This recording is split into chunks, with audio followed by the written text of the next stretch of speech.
Bismillahirrahmanirrahim. Assalamu alaikum. I hope you all are having a good time at your homes.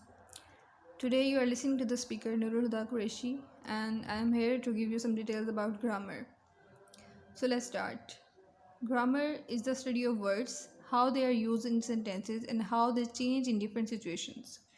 So grammar हमारे पास basically study of words है कि हम study करते हैं कि words को हमने कैसे arrange करना है in different sentences और कैसे उसको स्ट्रक्चर फॉर्म होगा सेंटेंस का और कैसे डिफरेंट सिचुएशन में कैसे सेंटेंस स्ट्रक्चर जो है वो वेरी करता है. The study of sentence structure rules and examples show how the language should be used. हमें the study of sentence structure और उसके बेसिक रूल्स और उसके एग्जांपल्स ये शो करती हैं, ये डिपिक्ट करती हैं कि हमने कैसे किसी लैंग्वेज को यूज़ करना है. This is the correct usage grammar as in a text book और manual guide, the system which people learn as they grow up. तो हमारे पास कोई भी लैंग्वेज होगी, हर लैंग्वेज की डिफरेंट ग्रामर होती है, उसके अकॉर्डिंग उसके बेसिक रूल्स डिफरेंट होते हैं. जब हम किसी भी लैंग्वेज की उससे रेलिवेंट कोई बुक पढ़ते हैं, कोई टेक्स्ट बुक पढ़ते हैं, कोई मैनुअल गाइड पढ़ते हैं, तो उसको पढ़ने से, उसके टेक्स्ट को पढ़ने से हमें उसके ग्रामेटिकल रूल्स का अंदाज़ा होता है. So in a nutshell, grammar is a set of basic rules that tells us how to use a language. कि कोई भी लैंग्वेज हमने कैसे यूज़ करनी है, कैसे उसके सेंटेंस की फॉर्मेशन होगी, कैसे सीक्वेंस होगा, कैसे वो टेक्स्ट हम लिख सकते हैं, बोल सकते हैं, अंडरस्टैंड कर सकते हैं. मतलब इसमें कॉम्प्रिहेंशन, प्रोडक्शन और हर चीज़ जो है वो हमारे पास ग्रामर से हमें अवेल होती है. Grammar is not all about tenses, but tenses is the one of the most important parts of the grammar. हम सबसे पहले स्टार्ट करेंगे टेंसेस से. Tense is a grammar term used to indicate whether a sentence is an action in the past, the present और the future. Tense हमारे पास क्या है, टेंसेस हमारे पास क्या होते हैं. Tense is a grammatical term, grammar term है ये, यूज्ड टू इंडिकेट, जो ये इंडिकेट करती है weather a sentence is an action in the past, the present और द फ्यूचर. मतलब ये कि ये टाइम को इंडिकेट कर रहा है. टेंस जो है हमारे पास असल में ज़माने हैं, हमारा टाइम है. हमारे पास बेसिकली हमारी लाइफ जो हैं वो 3 फेजेस से गुजरती हैं. हमारे पास 3 तरह के टाइम होते हैं, एक प्रेजेंट, पास्ट और एक future. An example of tense is a verb that indicates action is going on now और a sentence about action taking place now. ये एक एग्जाम्पल है टेंस की कि हमें उसकी जो वर्ब है, उसका जो एक्शन है या इवेंट है, वो हमें ये शो करता है कि वो जो एक्शन है या इवेंट है वो हैपन हुआ है प्रेजेंट में, पास्ट में या फिर फ्यूचर में. The word tense comes from the Latin word tempus which means time. Time और टेंसेस हमारे पास 3 टाइप्स के होते हैं, present, past and future. Each tense is further divided into 4 categories, indefinite, continuous, perfect and perfect continuous. हमारे पास 3 tenses होते हैं बेसिक, उनमें तीनों की डिफरेंट 4 कैटेगरीज होती हैं, indefinite, continuous, perfect and perfect continuous. Present भी हमारे पास इंडेफिनिट भी होता है, कॉन्टीन्यूस भी होता है, परफेक्ट भी होता है, परफेक्ट कॉन्टीन्यूस भी होता है. और पास्ट भी ऐसे ही indefinite, continuous, perfect and perfect continuous. Similarly future will be in the same case, indefinite, continuous, perfect and perfect continuous. So we will start from present indefinite tense. Present indefinite tense represents an action which is regular or normal or true and uses the base form of a verb. In case of the third person singular number, s or es is added with the verb. Present indefinite tense ये represent करता है कि जो action है, time of action वो regular है और normal है या फिर वो यूनिवर्सल ट्रूथ है. और प्रेजेंट इंडेफिनिट टेंस में हम वर्ब की बेस फॉर्म, मेन वर्ब हम यूज़ करते हैं. और in the case of the third person singular number, S और E S is added with the verb. ये फॉर्मेशन हम नेक्स्ट इसके सीक्वेंस में स्टडी करेंगे.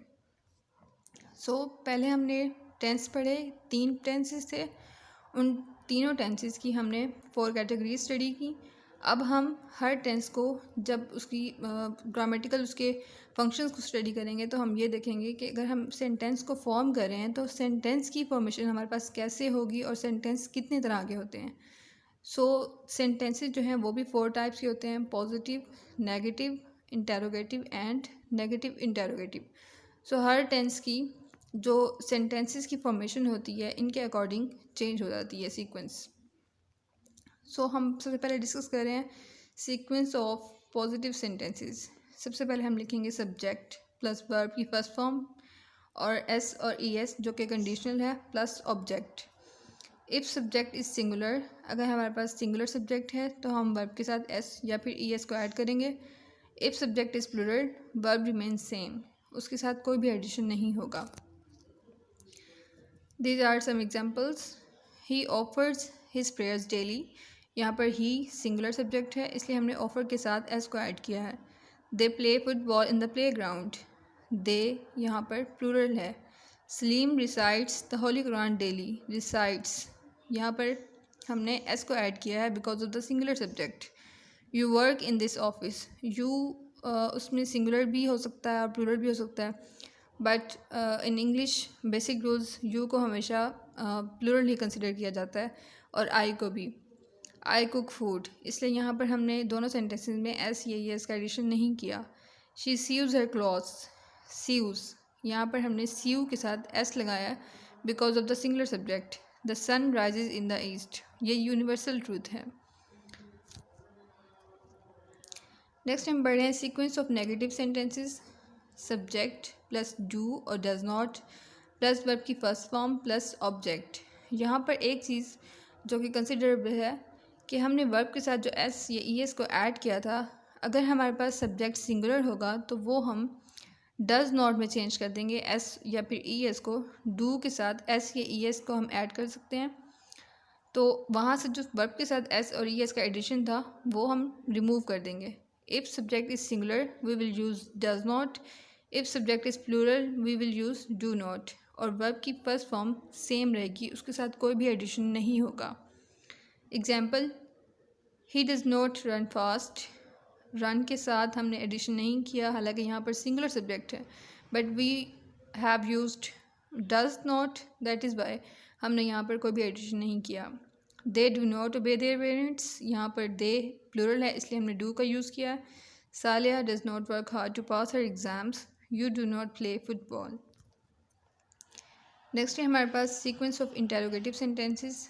अब हम डू और डज को स्टार्ट में ले आएंगे प्लस सब्जेक्ट प्लस वर्ब की first form plus object and end में क्वेश्चन मार्क जो कि कंपल्सरी है।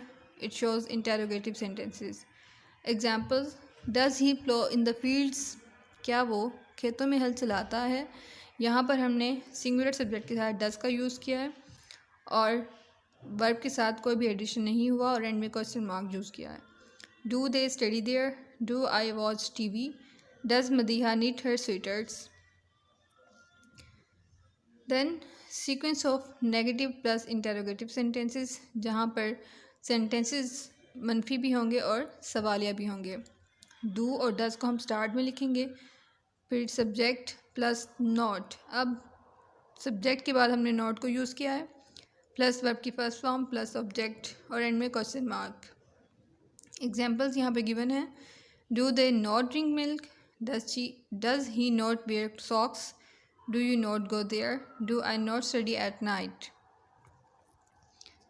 Okay, in the last we will discuss some other uses of present indefinite tense.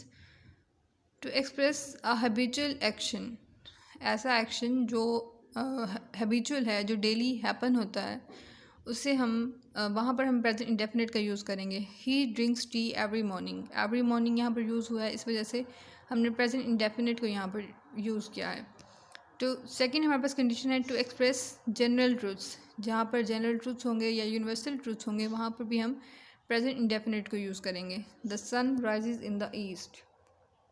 Third condition है हमारे पास in exclamatory sentences beginning with here and there to express what is actually taking place in the present. जब हम अपने feelings को express करते हैं in exclamatory sentences जो हेयर और देयर से स्टार्ट होंगे, वहाँ पर भी हम प्रेजेंट इंडेफिनिट टेंस यूज़ करेंगे। जैसे कि here comes the bus, it doesn't mean कि यहाँ बस आती है। यहाँ पर जॉय को एक्सप्रेस किया गया है कि बस आ गई, here comes the bus, here we go. इस तरह के सेंटेंसेस में हम प्रेजेंट इंडेफिनिट टेंस यूज़ करते हैं। To express the future event that is a part of fixed time table. ये फोर्थ कंडीशन है कि ऐसी चीज़, ऐसी सिचुएशन, ऐसा इवेंट, ऐसा टाइम ऑफ एक्शन जो फिक्स्ड हो, जो डेली हैपन होता हो और हम उसकी प्रिडिक्शन कर सकें कि वो फ्यूचर में भी हैपन होगा, तो वहाँ पर हम प्रेजेंट इंडेफिनिट टेंस को यूज़ करते हैं। The train leaves eight 5:20 PM, कि ये डेली ऐसा ही होता है तो कल भी ऐसा ही होगा, या आज भी शाम को ऐसा ही होगा। फिफ्थ हमारे पास कंडीशन है टू इंट्रोड्यूस कोटेशंस, जहाँ पर हम कोटेशंस को इंडिकेट करते हैं या फिर हम किसी का रेफरेंस दे रहे होते हैं कि उसकी सेम कोटेशन लिखी जा रही होती है, तो फिर वहाँ पर भी हम प्रेजेंट इंडेफिनिट टेंस यूज़ करते हैं। जैसे कि एग्जांपल है हमारे पास, Keats says a thing of beauty is a joy forever. So I hope it is clear to all of you. Make sure you have subscribed to our channel